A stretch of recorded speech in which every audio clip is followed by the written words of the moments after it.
Great, great. Yeah, they're pretty awesome. Steve, the artist Stevie Chow, helped me with these. We have some pretty awesome cleats, obviously for our foundation, Why Not You Foundation, I just love what the NFL does, with My Cause My Cleats, and I've had some cool shoes along the way. But for these cleats, obviously you can see the Why Not You on the side. The idea of these cleats are really for our foundation, but also to our Why Not You Academy. So the idea of the kids drawn on the cleats represent the kids from our school, and they're actually drawn after several kids from our school, all different diversities and everything else. But it's been awesome just to be able to work with Stevie and to build this out. And obviously you have the W for Why Not You in our school, Why Not You Academy. We kind of do the W sign. But yeah, it's been a joy just to be able to work with Stevie and to work with the kids, just to be able to collaborate with the kids from the school and from Why Not You Academy, and also Why Not You Foundation and Stevie.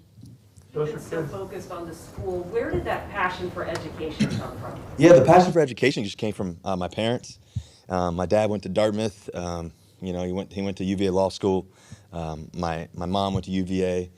She went to Xavier for nursing school and all that. So my parents always talked about education, reading, and just how important it was for me as a young kid to read and just to be involved with that. So for me and Sierra, it's been so critical along the way, that we're so passionate about, school. When we first met, we talked about just the idea of opening up a school and, having that journey to be able to create something like that. And so to be able to create Why Not You Academy here in Seattle has been such a blessing. What's so cool is that you get to see so many kids along the way that you get to meet, and I kind of talked about this before a little bit, but just their experience that they're getting, to talk to some awesome people that have gone through ups and downs in life, the people who've built businesses, and just creating that opportunity for kids and that they may not have, otherwise. And so our charter school has been really great. It's just the enthusiasm, the teachers are amazing, and so education's always been big. My grandfather was the president of Norfolk State for a long time, for 22 years, I believe it was. My grandmother, she was a doctor. She taught at ODU. So family, my uncle went to Dartmouth. So a lot of education in my family. Those depict current students at the school? Say again? Those shoes depict current students at the school? Yeah. So they actually are drawn of several students from the school, and so it's really, really awesome. We have 5 kids on here, and then obviously, like I said, we have the Why Not You on the side.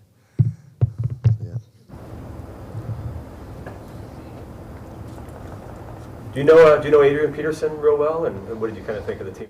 Yeah, I got to know Adrian over the years. I got to know him my first year in the NFL, pretty close, and then my rookie year, we went to the Pro Bowl, and I never forget it. It was the first practice. I'll give you a little story about Adrian. It's my first practice.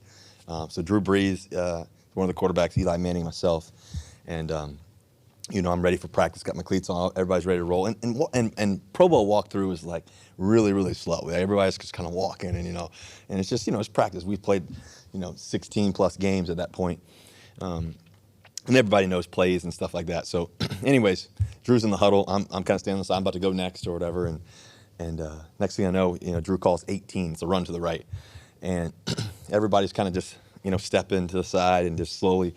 And Drew drops back to hand it off to Adrian, and he goes full speed.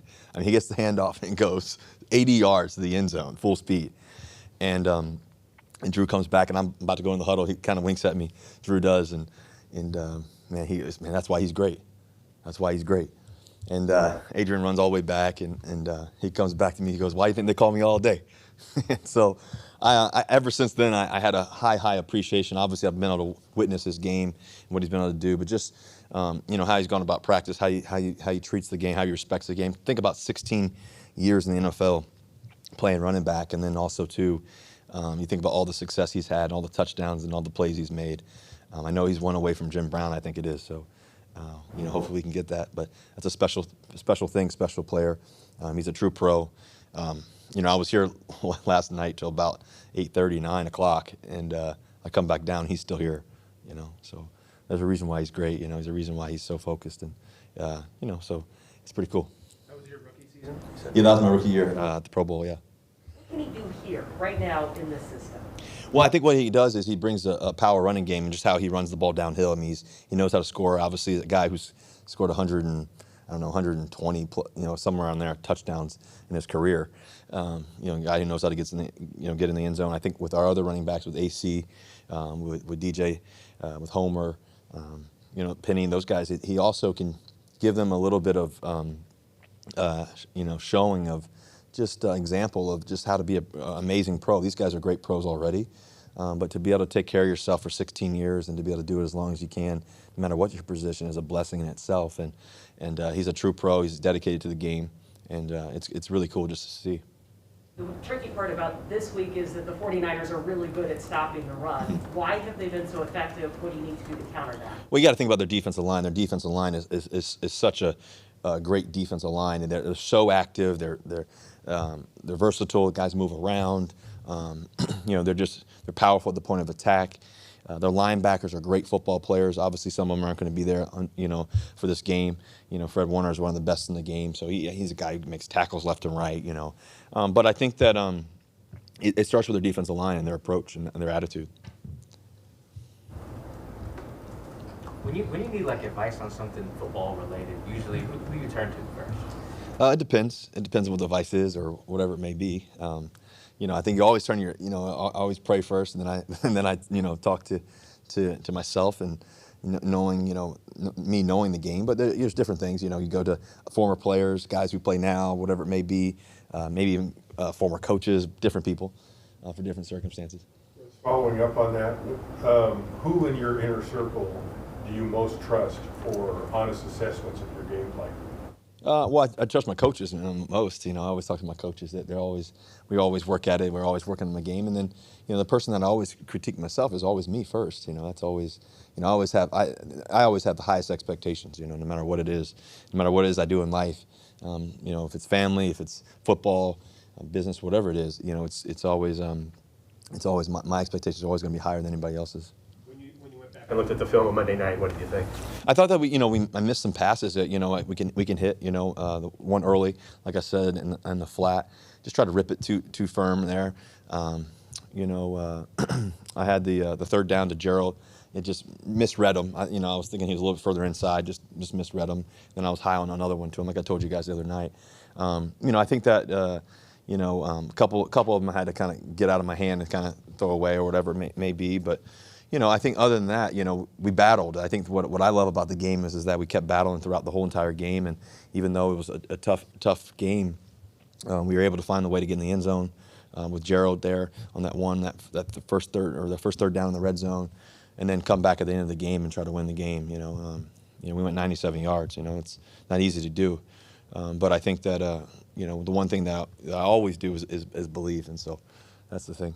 You mentioned trying to rip it really hard on the overthrow to Gerald. Was that an issue on some of the other ones that you missed too? Pete was saying that when you guys watched the film together, that was his impression. Yeah, just I can throw it. I feel great. I feel great. I think at the end of the day, what I'm focused on is just playing the next play. That stuff's gone, guys. That stuff's gone. It's out. It's already gone. We got to keep playing. We got to keep making plays and finding ways to win games and everything else. So my focus is so hyper focused on the next play. The next moment, the next opportunity. If I was sitting there worried about the throw before or throw early in the game, you can't come back and can't try to win the game. And that's just part of the game. You got to have amnesia. We got to be able to play the next play. Said after the game that they were taking away DK for a good portion of those first three quarters, just double coverage and things like that.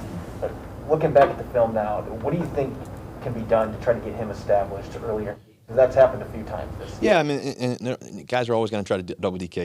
He's one of the most gifted players in the world. I think that for us, we called about 9 passes, 8, 9 passes, for him, and somewhere around there, and just the play happened, and maybe I had to move left, or maybe something else happened here or there, and so just the game dictates itself. I think the best thing we can do is DK is always working on his craft. I'm always working at mine. We have an amazing relationship, so just we want to get him the football. I think getting him the ball early in the game is always a great thing. So I think that we can do a better job of that.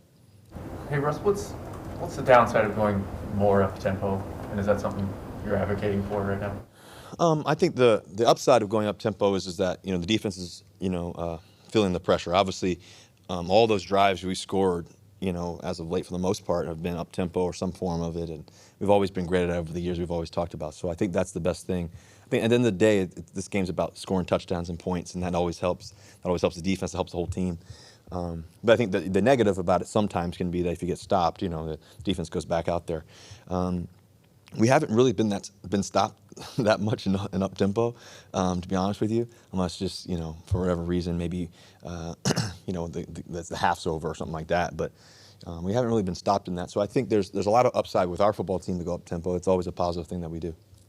What's the balance between that and the time of possession? Because that up tempo can turn into that time of possession being out of whack. Yeah, so you got to have that balance, and I think it's about how are we being effective. Like I'll go back to the drive that we had with Tyler, and then unfortunately the ball popped out on the one with I think it was AC on that one, but he made a great catch and make a great play, and the guy made a great play defensively. But that's going to happen sometimes, and you got to stay the course. You got to remain neutral in your mindset and just keep going. But I think in that drive, that would have been a big drive. I mean, I think about that drive because that would have made it 14-3. In the drive before, we went for it on third, and we went, go for it on 3rd and 1. They stop us on the little toss flip pitch to DJ. They get us right there, right just short of the first down. But we were kind of rolling on that drive, so the score could have been 21-3.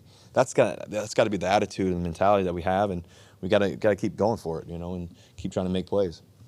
Beyond winning, when you came into the league, what were some of the individual goals that you had for yourself? Yeah, I think for me, I've always have in my locker just kind of written down, but. For me, from a football standpoint, treat every day as a new day. I think that's the number one thing that I've learned, throughout college and pros is every day is a new day. Every play is a new play. Every time I look at Hank or, All Go Special or whatever the play call may be, you look at the play as it's brand new and how can I see this differently? How can I look at this and act like you never knew it? And then at the same time, you sit in the front of the room, you highlight, you take notes as if you've never taken that note before. Something that I really believe in. I think the other thing too is to try to get better every day, and there's always going to be adversity. There's always adversity in this sport. There's always adversity in professional sports in general in life. And so I think the dynamic of being able to balance, success, balance challenges, balance tough games, tough moments, but also great ones, and to be able to stay poised in the midst of it all, and be thankful for it all. And I think that's one of the things that I really believe has always been a goal for me, and always been part of my perspective of life, because the one thing that I do know is that my resume shows that I'm an overcomer. My resume shows that I'm an overcomer. So, the reality is that for me, I know what's going to happen. I know every time there's adversity, there's something great on the other side of it. And so for me, I always keep that great perspective of that and understand that with great language, with great mentality, with great belief and great attitude and ultimately great habits, I think all of that stuff is going to come to fruition and everything that you ever dream of. And that's what I've always believed. That's what's always happened. And I don't believe any other way. And so I think that as a leader and as a person and a guy who gets to help lead this football team in the midst of everything that's going on right now, the thing that I think about is joy. You can't lose joy in this midst of this game, in the midst of everything that we're doing. To bring joy to the game, to bring joy to the field, to bring passion, to the mixture of joy and passion, and to be able to do that every day gives you the best chance to be successful, but also allows you to remember that this is a gift that we get to do. And for me, I love this game. I'm passionate about it. I give everything to it every day. And so, all my teammates and everybody I've ever played with know that I give everything every day to this craft in this moment, and trying to give everything I have, every play, every game, every moment. And so I think a lot of it too is that in the midst of the joy, in the midst of passion too as well. I think having that constant thought process of gratitude, gratitude for what you get to do. And so when you put those three things together, joy, passion and gratitude, it gives you a tremendous perspective and tremendous hope and tremendous belief that great things are going to happen. And I believe that same thing with this rest of the season.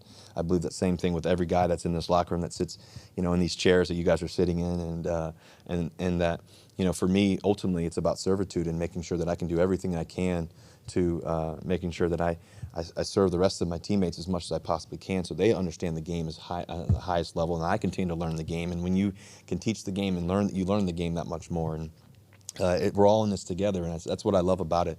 I think about this season. I think about I love watching the Warriors play, for example, and I think about their 2019 season. They went through some tough moments there, but I also think about where they are today. And I think about just how good they are and how Steph Curry kept battling in the midst of being injured or whatever it may be. Like I said, my resume shows that I'm an overcomer, and I'm going to keep being one. And so so I have no doubt. I have a tremendous confidence in who I am, where I am, what I'm going to be, how I'm going to be, how I'm going to get better every day about my craft, and how our football team's going to get better, because there is no other choice. Because of how we respond, and how we always respond with the right mentality, the right mindset, the right language, and the right energy around it too. So that's what I'm pumped about, honestly. Media people can say whatever, not media, but people can say whatever they may be or whatever it is. But the reality is that we're going to bring as much joy as we can to this game, much passion and much energy, much focus, and much gratefulness, like I said earlier. And if we do that, great things are going to happen. And that's just what I believe. I'm sorry if this is a personal question, but how has the death of Trevor Mohad affected you? Trevor's been sick for a while. I knew that he was going to, at some point, something may happen. Trevor's been a critical part in my life for 11 years, 10 years, 11 years. Has it affected me? It's encouraged me, if anything.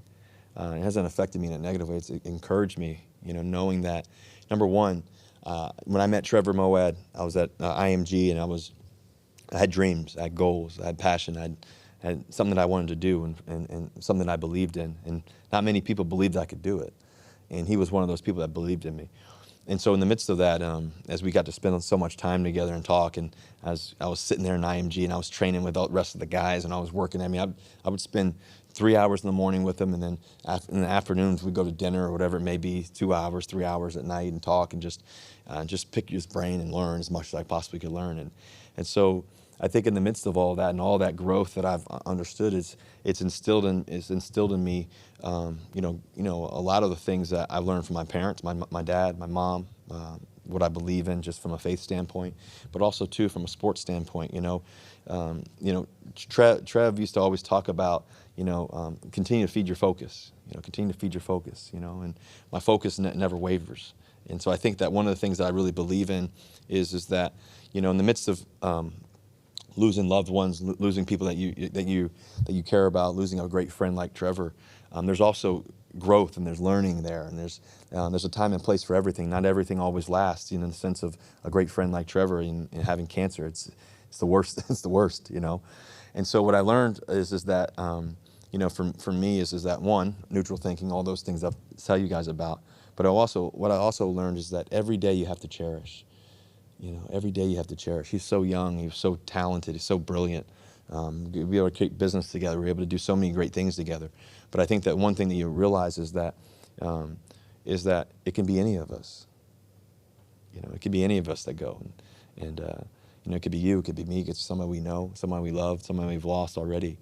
And so I think in the midst of all of this that we get to do, we're all fortunate and blessed to do, we can't lose the fact that life has a timeline. Life has a timeline, and I think to be able to bring joy to everything that you do, have gratitude to everything, I think that's where you find that peace and that energy and that gratefulness for great friends and loved ones and people. And so, I miss him to death, but what I do know, the other thing I learned is that he worked at his faith. He worked at it every day. He would sing a song every day. He'd be dancing, singing, and so I think that we all have to work on something. We all are working on through our own, internal struggles or whatever it may be.